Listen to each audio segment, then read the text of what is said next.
de número 5, e eu quero já louvar a Deus por mais uma vez estar aqui nesse altar, tendo a oportunidade de pregar a sua palavra.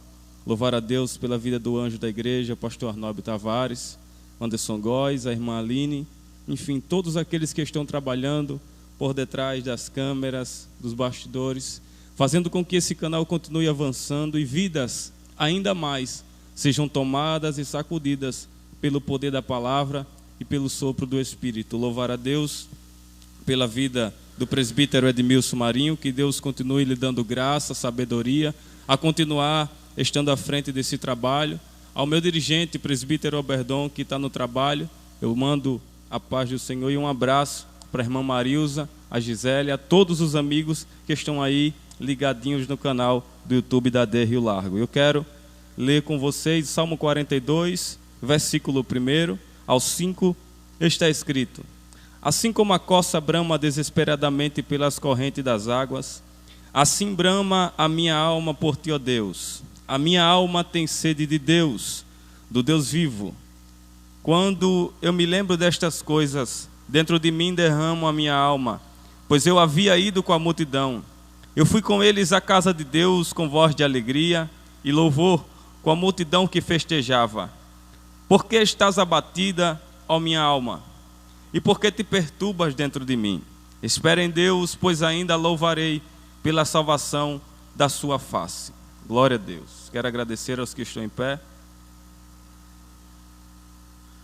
Quero trazer um tema nessa manhã muito objetivo, muito simples ao coração de todos que estão aí do outro lado.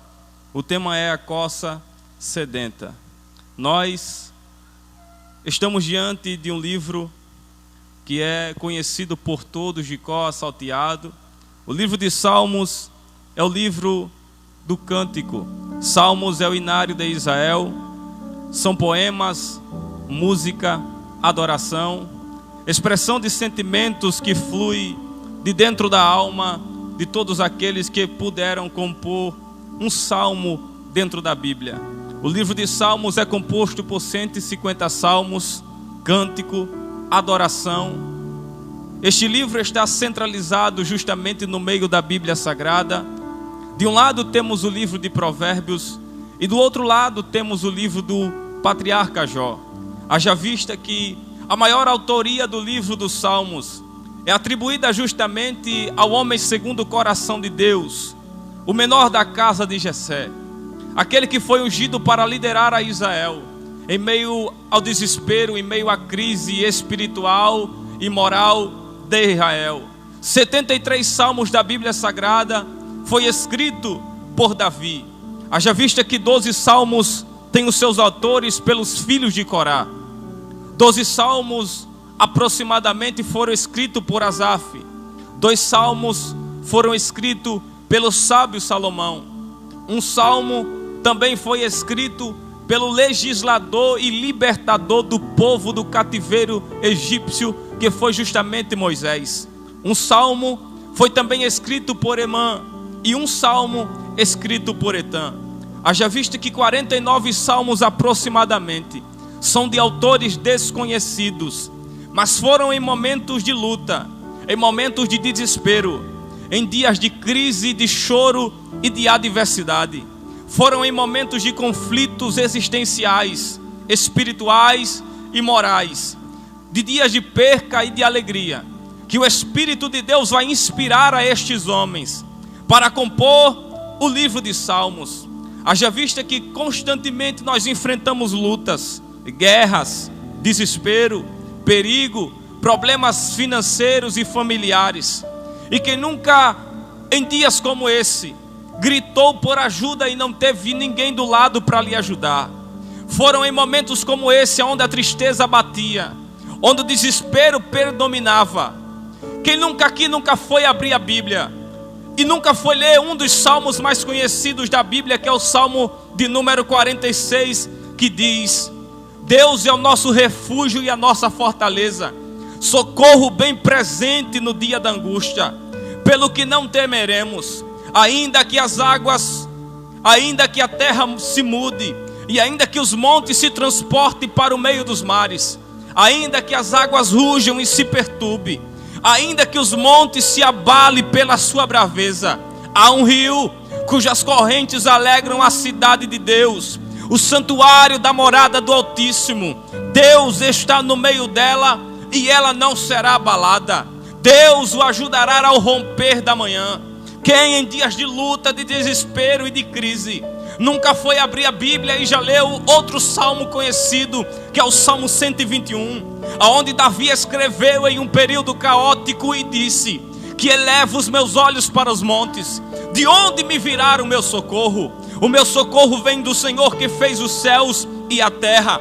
Quem em dia de desespero, de luta, de choro e de adversidade nunca foi abrir a Bíblia no Salmo de número 125 e o verso 1 que diz: os que confiam no Senhor, eles são como os montes de Sião, que não se abala, mas permanecem para sempre.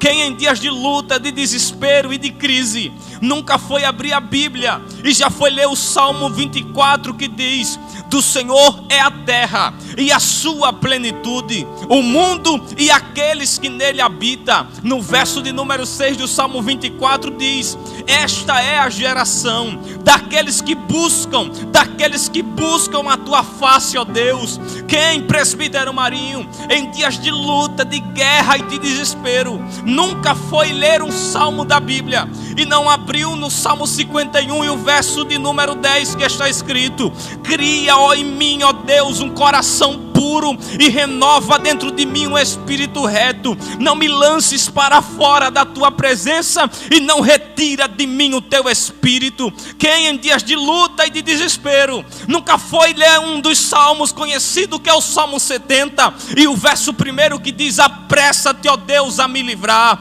apressa-te, Senhor, a me ajudar. Quem em dias de luta, de desespero nunca leu um salmo, e é o salmo mais conhecido pelas irmãs do ciclo de oração, que é o Salmo 91, que está escrito: aquele que habita no esconderijo do Altíssimo, a sombra do Onipotente descansará. Quem em dias de luta e de desespero nunca foi abrir a Bíblia e já leu um dos salmos mais conhecidos, que é uma pérola para nós, que é o Salmo 23, que está escrito: o Senhor é o meu pastor e nada me faltará, deitar-me faz em verdes pastos e guia-me mansamente às águas tranquilas e refrigera minha alma. Guia-me pelas veredas da justiça por amor do seu nome, pois ainda que eu andasse pelo vale da sombra da morte, eu não temeria mal algum, porque tu estás comigo, a tua sombra e o teu cajado me consola. Preparas uma mesa perante mim na presença dos meus inimigos e unges a minha cabeça com óleo e o teu cálice transborda. Certamente que a bondade e a misericórdia me seguirão todos os dias da minha vida e eu habitarei na casa do Senhor por longos dias. São em dias de adversidade, de choro, que todos nós já abrimos a Bíblia e já lemos qualquer salmo que está escrito dentro dela. Mas o contexto do Salmo 42 está justamente centralizado no livro de Números, capítulo 26 e o versículo 11. Deus levanta Moisés para libertar o povo de Israel. O povo precisava entender que era Moisés quem estava liderando. Haja vista que agora Moisés tem o dever e a obrigatoriedade de conduzir e levar o povo para a terra prometida. Haja vista que Deus fala para Moisés o que ele como líder deve fazer, porque o povo estava peregrinando, caminhando no meio do deserto. Deus agora diz para Moisés: faça uma aliança e uma franja diante de todos. Os seus cabelos será o sinal que precisam cumprir na íntegra os meus mandamentos. Porque Moisés, eu sou o Senhor, o vosso Deus, que vos tirei da terra do Egito para ser vosso Deus. Eu sou o Senhor vosso Deus. No capítulo 16 do contexto histórico do Números, a Bíblia diz que entre o povo, entre a congregação, existia homens familiares a Moisés e Arão, que eram levitas da congregação. E dentre eles está Corá, ou Coré. Este era um levita, músico, e é um dos coraitas que entram e faz parte das guardas dos umbrais do tabernáculo.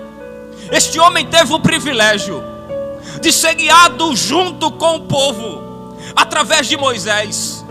O contexto histórico mostra-nos rapidamente que Corá, Datã e Abirão invejam, cobiçam e desobedecem. E agora, imediatamente, o pecado começa, presbítero Marinho, a adentrar de novo em Israel. Porque Deus havia levantado Moisés para arrancar o povo da escravidão e do sofrimento da mão de Faraó. Haja vista que neste interim de tempo, em um contexto histórico à luz da Bíblia Sagrada, Deus levantou Moisés como líder. Deus levantou Moisés como legislador. Deus levantou Moisés como libertador. E estava nos ombros de Moisés a obrigação de conduzir o povo. É por isso que no contexto histórico Deus fala para Moisés as leis, as regras, os ensinos e as instruções para o povo continuar. E dentre este povo estava Corá, Datã e Abirão, que foram justamente o ponto crucial da decadência, da desobediência dentro da congregação. Haja vista que invejam, e Corá é o líder dessa atitude desonrosa. Haja vista que agora eles se rebelam e influenciam 250 homens aproximadamente no meio do povo, para ir contra o que Moisés estava trazendo, para ir contra o que Moisés estava estabelecendo. Corá usa ou acusa Moisés e Arão a ter a santidade somente sobre eles, e que na visão de Corá, a congregação diante dos olhos de Moisés e Arão não era santa como eles dois eram. Haja vista que agora ele aponta e diz que os dois também falharam, e justamente Moisés falhou, errou em estar conduzindo o povo para a terra prometida. Haja vista que Moisés aponta o dedo, olha para Corá e fala para Corá que se eles de fato fossem os levitas e tivessem em santidade, já tiveram chegado ao ofício sacerdotal. Ora, haja vista que agora Corá pertencia à tribo de Levi, e que diz alguns historiadores que Corá é justamente parentesco de Moisés e de Arão. Só que a inveja vai culminar dentro do coração de Corá. Moisés vai orar, porque quando a mão do homem não consegue chegar, é aí que a oração chega. Moisés vai orar junto com Arão e toda a congregação sacerdotal. Descem para orar, descem para buscar, descem para gemer, porque aquilo que estava se levantando no meio do povo estava para trazer, primeiro, destruição; segundo, abominação; terceiro, morte. É por isso que a Bíblia diz que o salário do pecado, ele é a morte. E é isso que Moisés entendia, que lá atrás do capítulo 15 de Números, Deus falou que todos aqueles que aparecerem diante da presença ou da arca, dentro do tabernáculo, para queimar incenso, seriam fulminados imediatamente. Haja vista que neste interim de tempo, em que agora Arão olha para Moisés, agora ouvem Corá dizer: se de fato vocês estão certos, vamos fazer uma atitude imediatamente. Moisés imediatamente, presbítero Marinho, chama: amanhã tragam um incenso e vão diante da presença, e aquele a quem for consumido, saberemos quem está em santidade e quem não está. Moisés vai orar, Corá e todos aqueles que estavam com eles. O que acontece aqui é destruidor. Corá fez uma marca que vai sofrer durante todas as suas gerações. A atitude desonrosa de invejar, de cobiçar. A liderança de Moisés, que não foi, presbítero Marinho, constituída por homem, mas foi escolhida por Deus. Justamente agora é que Moisés olha e diz: se vocês são levitas e chegaram ao sacerdócio, então vamos queimar incenso. Abre-se um buraco na terra. É engolido Corá, Abirão e Datã, e os 250 homens que outrora se rebelaram contra Moisés e Arão foram devastados e engolidos pelo aquele ambiente. O buraco engole Corá, Datã e Abirão, e deixam agora uma marca. E esta marca iria trazer justamente a desonra para aqueles que depois dele iriam chegar. Haja vista que no capítulo 11, do capítulo 26 e o versículo 11, os filhos de Corá não morreram, mas o texto, à luz da Bíblia Sagrada, diz que os filhos de Corá não morreram. Os filhos de Corá não morreram porque não estavam junto com seu pai para destruir aquilo que Deus estabeleceu dentro da congregação. Deus preservou os filhos de Corá, mesmo Deus preservando, mesmo Deus guardando, mesmo Deus constituindo eles para se livrar daquela desonra e daquela morte pelo pecado de seu pai e de todos aqueles que se constituíram contra Moisés e Arão. O sofrimento batia, e agora eles são incluídos dentro de um grupo seleto que Deus deu a incumbência para fazer parte do grupo dos cantores. Só que a primeira geração, presbítero Marinho, deixou marca na vida dos filhos de Corá. Haja vista que através de Corá, Abirão e Datã, e dos 250 homens que foram engolidos, a marca ficou na vida dos filhos de Corá. Eles que se rebeliaram da primeira geração, deixou mancha na vida de quem estava vivo ainda.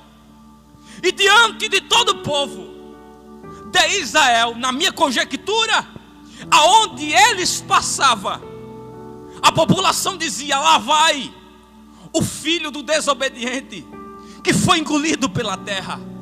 Lá vai aqueles que o seu pai se revoltou contra Moisés e Arão.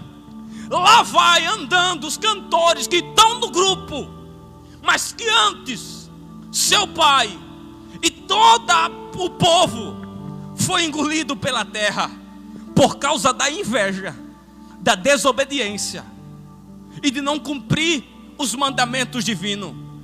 Haja vista que agora a desobediência culminou dentro de Israel, e por mais que fizessem parte do grupo de cantores, de levita, a mancha não saía da vida dos filhos de Corá. O sofrimento constantemente doía na alma dos filhos de Corá. Constantemente eles cantavam na congregação, eles levantavam a mão na congregação, eles dobravam o joelho em oração na congregação. Mas quando eles saíam do tabernáculo, o povo olhava para eles e dizia: é o filho daquele. O passado do pai dele foi um passado desonroso, e eles não vão ser diferente dele que foi engolido pela terra. Não, não. O que o seu pai fez, eu tenho certeza que os filhos de Corá também vão fazer da mesma maneira. Presbítero Marinho, se Deus preservou Felipe, os filhos de Corá, para não morrer, é porque Deus tinha, presbítero Marinho, primeiro, um propósito na vida de cada um. Se Deus preserva no meio da morte. Os filhos de Corá é porque Deus tinha, segundo, um ponto de partida e um ponto de chegada em meio àquele sofrimento. O que Deus queria mostrar para toda a população é que no meio do pecado, no meio da mancha, no meio da prostituição, no meio da macumbaria, no meio da idolatria, no meio de uma geração corrupta e decadente ao pecado, ainda existe homens e mulheres que no meio do pecado, no meio da guerra, no meio da crise, eles dão larga presença por nada. Em meio ao apontamento de erro, eles dão larga presença por nada. Deixa eu dizer pela segunda vez, em meio à afronta, em meio à perseguição, eles diziam: podem até machucar, podem até olhar para o passado, mas eu não largo a presença por nada, porque quem me levantou não foi homem, quem me levantou não foi quem estava na direita, quem me guardou, quem me preservou e quem me colocou de pé foi apenas o Deus de Israel, e eu não vou parar por nada. Me deixa abrir um parênteses e dizer que hoje, nessa manhã, Deus está entrando em história de mancha errada e está dizendo: se eu te guardei, se eu te sustentei, continua, não para, continua, não para, continua, vai até o fim, mas não vai parar. Os filhos de Corá não pararam. O detalhe deles continuarem foi justamente uma coisa. O que foi? A presença. Porque o homem sem a presença é como se fosse uma lata vazia batendo, que só faz barulho. Corá teve a oportunidade de fazer com que seus filhos do futuro tivessem uma vida bem melhor, uma vida bem mais calma. Só que eu creio que a atitude de Corá trouxe mancha para os seus filhos. Mas mesmo da mancha, do declínio espiritual e moral, eles não largavam, presbítero Marinho, a presença de Deus por nada. É neste inteirinho de tempo em que eles começam a escrever o Salmo de número 42. E eles começam a escrever dizendo: assim como a corça brama desesperadamente pelas correntes das águas, assim brama minha alma por ti, ó Deus. A minha alma tem sede de Deus, do Deus vivo. Haja vista que agora ele está comparando o seu desejo como o desejo de uma corça que grita, que clama por água. E quando nós olhamos o que é uma corça, a corça é um animal que todos nós conhecemos. Ela caminha vários dias no deserto à procura da fonte da água. Seus pés são resistentes para andar em qualquer situação. E detalhe, a corça, presbítero Marinho, ela tem as suas características. E o salmista está usando a figura de uma corça, de um animal, para assemelhar o seu desejo no meio da crise pelo desejo de Deus.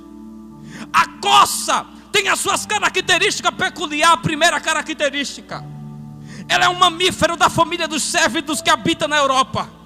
A segunda característica, ela pesa 35 quilogramas. Haja vista que o seu quilo é de 35 aproximadamente, e a sua altura é de 95 a 135 centímetros de altura. A quarta característica da corça é que a sua pele fica avermelhada no verão. Haja vista que a corça tem a sua última característica linda e extraordinária, porque ela não consegue suportar vários dias no meio do deserto com sede. Por quê? Porque a água para a corça é simbolismo de vida e de morte. A ciência e a biologia nos ensina que 90% do nosso corpo é composto por água. Haja vista que nós, seres humanos, conseguimos ficar 40 dias sem comer nada. Me prove. Jesus, quando foi para o deserto, ele ficou 40 dias e 40 noites jejuando sem comer nada. Haja vista que nós não conseguimos ficar 3 dias sem tomar água. Dá uma seca na boca, a gente fica fraco. porque a água simboliza a vida e a morte. O salmista está comparando o seu desejo, e quando ele diz assim como a corça brama, presbítero Marinho, ela anda tantas as vezes no deserto, no meio daquele sofrimento em Israel, que onde eles passavam ele era criticado, era zombado por causa do passado do seu pai. Eles pegam um animal e vão semelhar o seu desejo naquela hora, e eles dizem assim como a corça brama. Como é que ela brama, Elias? É que todas as vezes, tantos os momentos caminhando no deserto, a corça, ela sente o cheiro da água. É a 7ª característica. Ela levanta a sua cabeça, e o seu olfato é tão poderoso que ela consegue sentir o cheiro da fonte verdadeira a quilômetro de distância. Haja vista que quando ela levanta, inclina a sua cabeça, presbítero Marinho, se tivesse uma fonte na esquerda, ela poderia beber. Se tivesse uma fonte na direita, ela poderia beber, porque ela estava com sede. A corça brama por água desesperadamente. Só que tem um detalhe para me encerrar: a corça não bebe em fonte rasa. A corça só bebe água em fonte profunda, porque a essência da fonte não está na sua beleza, não está no seu colorido. O que atrai a corça é o que está dentro da fonte da água.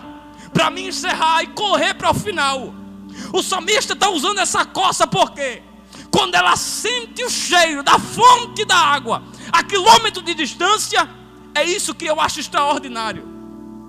Ela levanta a sua cabeça, e mesmo no deserto, com perseguição, porque os canibais, os leões, diz alguns historiadores, que quando sentem o cheiro da corça, que o seu pelo começa a se desbotar no deserto, no calor, por sede, ela começa agora a ficar frágil. Os inimigos estão cercando ela, e mesmo com sede, mesmo com perseguição, quando ela sente o cheiro da fonte, presbítero Marinho, ela levanta a cabeça e ela sai correndo desesperadamente, porque ela sentiu o cheiro da fonte. E detalhe, para a corça não importa onde a fonte esteja, se no vale, se na montanha, ela sai correndo 8 quilômetros por hora ao encontro da fonte. Você chegou nessa manhã como a corça sedenta, quebrada, fraca, com cicatriz na alma, mas continuando sendo guiado pelo cheiro da fonte da água. E que fonte é essa que atraiu a corça? É de João capítulo 4, versículo 24. A mulher samaritana vai com um vaso para tirar água do poço de Jacó. Quem está do lado? Jesus. Ele olha para ela e diz: me dá um pouco de água. Ela diz: eu não posso. Como é que pode um judeu falar com o samaritano? A gente não se comunica, não se junta, não é aliado mais. Jesus olha para ela e diz: se tu soubesse o dom de Deus, eu te daria água viva, que jorra para a eternidade. E essa água não é de momento, essa água é de relacionamento. Quando a corça chega na fonte e os canibais estão correndo atrás dela, porque ela não para. É a fonte chamando e ela correndo, é a fonte chamando e ela cantando, é a fonte chamando e ela bramando: eu quero a fonte, eu quero a presença, eu quero essa presença. Era isso que os filhos de Corá estavam dizendo, com perseguição, com caluniador, com criticador, mas eu não largo essa presença por nada. Pode me humilhar, pode me criticar, pode ir para a internet e tentar me parar, mas quem Deus chamou perde casa, perde dinheiro, perde amigo, mas a fonte ele não perde por nada, porque Jesus disse: eu estarei convosco até a consumação dos séculos. Pode passar tudo,